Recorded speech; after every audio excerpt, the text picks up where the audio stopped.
ओम नमः शिवाय। जीवन में असंतोष होना, इस असंतोष के पीछे कारण क्या है? आप किसी से ही मिलिए, उसकी एक ही व्यथा है। ये संतोष नहीं है, असंतोष छाया हुआ है और यही असंतोष उसके जीवन में दुखों को लाता है। अब इसका प्रारंभ कैसे होता है? ये आता कैसे असंतोष? इसका कारण जो बताया जाता है कि आप किसी प्रयास को करते हैं, किसी कर्म को करते हैं, किसी इच्छा के अनुसार फल प्राप्त करने के लिए करते हैं और उसकी जो प्राप्ति होती है फल की, वो आपकी इच्छा के अनुरूप नहीं हो पाती है।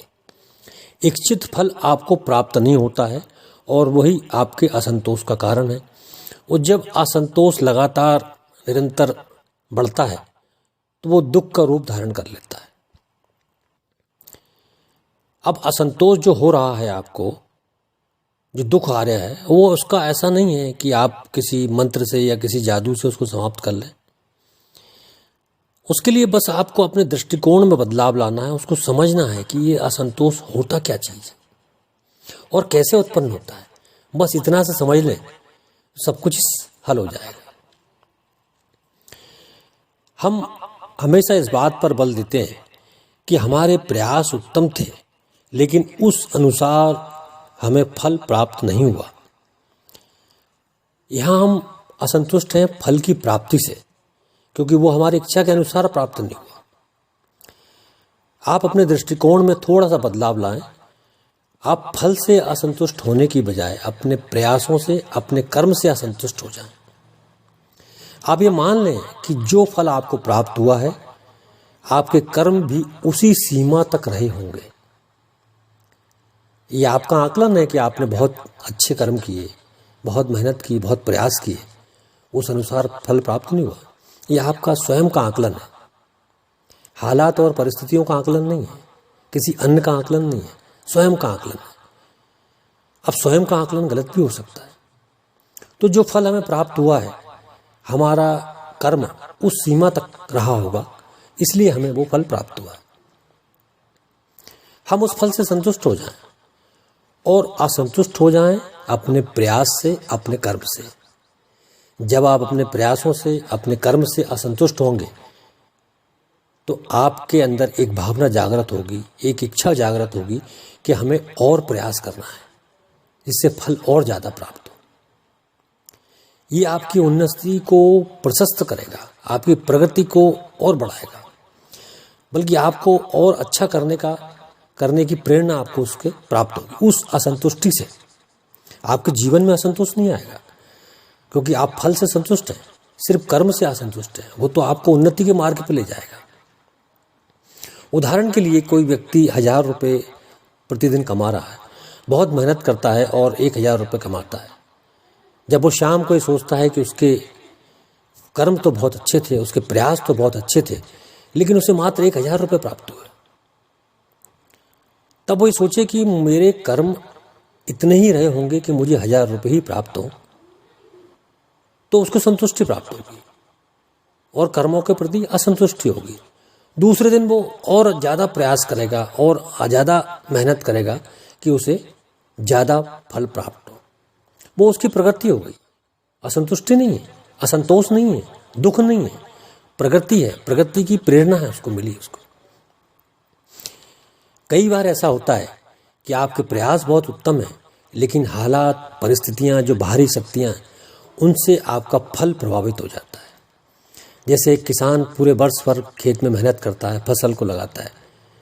हो सकता है दुर्भाग्य से उस साल बारिश पर्याप्त ना हो या बहुत ज़्यादा बारिश हो जाए, फसल नष्ट हो जाती है। क्या करेगा? उसको अपने कर्म से संतुष्ट है वो, लेकिन फल से असंतुष्ट है। वो जानता है कि परिस्थितियां निरंतर परिवर्तित होती हैं, प्रकृति परिवर्तनशील है, क्षण प्रति क्षण यहाँ परिवर्तन होता है। तो जो आज हालात थे वो कल नहीं रहेंगे। उसे उसके कर्मों का पर्याप्त फल कभी न कभी प्राप्त अवश्य हो जाएगा। वो अपने कर्म से संतुष्ट है। जहाँ आप फल से संतुष्ट हैं, कर्म से असंतुष्ट हैं, तब भी आपको असंतोष व्याप्त नहीं होगा। यदि आप कर्म से असंतुष्ट हैं और फल से असंतुष्ट है, वहाँ भी आपको असंतोष व्याप्त नहीं होगा। दुखों का कोई कारण नहीं। मूल बात यह है कि असंतोष जब प्रकट होता है जब आप अपने कर्मों से भी असंतुष्ट हो और फल से भी असंतुष्ट हो। दोनों ही स्थिति में होगा। अगर किसी भी एक से कर्म या फल में से किसी से भी आप संतुष्ट हैं तो असंतोष आपके जीवन में कभी आ नहीं सकता है। जब अगर आपको असंतोष है उत्पन्न हो गया तो निश्चित रूप से समझिए कि आप दोनों से ही असंतुष्ट हैं। आप कहेंगे कि हमने प्रयास तो बहुत किए, हम अपने प्रयासों से पूरी तरह संतुष्ट हैं, लेकिन हमको फल नहीं मिल रहे हैं, हमको असंतोष है। तो आप समझिए कि जब असंतोष अगर उत्पन्न हो गया है तो आपके फल भी पर्याप्त नहीं थे, पर्याप्त प्राप्त नहीं हुआ और आपके कर्म भी पर्याप्त नहीं हैं। आप स्वयं इस बात को नहीं मानते कि आपके कर्म उचित नहीं थे, पर्याप्त नहीं थे। आप तो आकलन करते हैं अपने आप का कि बहुत उत्तम, बहुत श्रेष्ठ हमने किया, क्योंकि हम कभी अपने आप को निम्नतर नहीं आंकते ना, अपने प्रयासों को उत्तम से उत्तम, श्रेष्ठ से श्रेष्ठ मानते हैं। इसलिए हम स्वयं को छोटा महसूस करवाना नहीं चाहते। हम अपने प्रयासों को उतना ही बताते हैं, फल को गलत बताते हैं। लेकिन वास्तविकता में ऐसा नहीं है।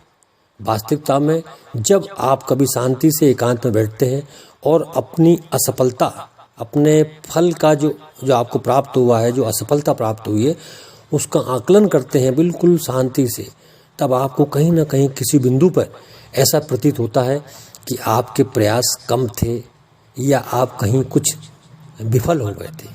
शायद वो चीज़ें हो जाती तो आपको परिणाम कुछ और प्राप्त होते। वहाँ आपको आकलन हो जाता है। स्वाभाविक रूप से हमको ये अनुभूति ना भी हो कि हमारे प्रयास उचित नहीं थे, हमारे कर्म पूर्ण नहीं थे, लेकिन असंतोष अगर पैदा हो गया तो समझ लीजिए कि आपके प्रयास भी कम थे और उससे अनुरूप आपको फल प्राप्त हुआ। तो असंतोष का जो कारण है वो दोनों ही चीज़ों में, दोनों ही बातों में कम होने पर प्राप्त होता है। अन्यथा किसी भी एक से आप संतुष्ट हैं तो असंतोष कभी नहीं होगा। तो जब कभी भी असंतोष प्राप्त हो तो स्वयं का आकलन करें कि हमने अपने प्रयासों में कहाँ कमी की, जो इस तरह से परेशानियाँ और जो हमें फल प्राप्त हुआ है। वास्तविकता में मन में असंतोष पैदा होना स्वयं से नाराज़गी है, स्वयं से के प्रति गुस्सा है, जबकि हमें लगता है कि हम बाहर वालों के कारण ही असंतोष हमें व्याप्त हुआ है। ऐसा नहीं है। जो भी असंतोष पैदा होता है वो हमारे अपने कारण ही होता है। हम अपने आप को समझ नहीं पाते, अपने प्रयासों का, अपने कर्म का सही उचित आकलन नहीं कर पाते और अहम में रहकर उन्हें श्रेष्ठ बताते हैं। इस कारण से हमारे भीतर असंतोष पैदा होता है। तो असंतोष जब पैदा हो तो अपने आप का आकलन करें, आपको उत्तर स्वयं मिल जाएगा। असंतोष किसी और के कारण नहीं, स्वयं की नाराज़गी, स्वयं से नाराज़गी के कारण उत्पन्न होता है। ओम नमः शिवाय।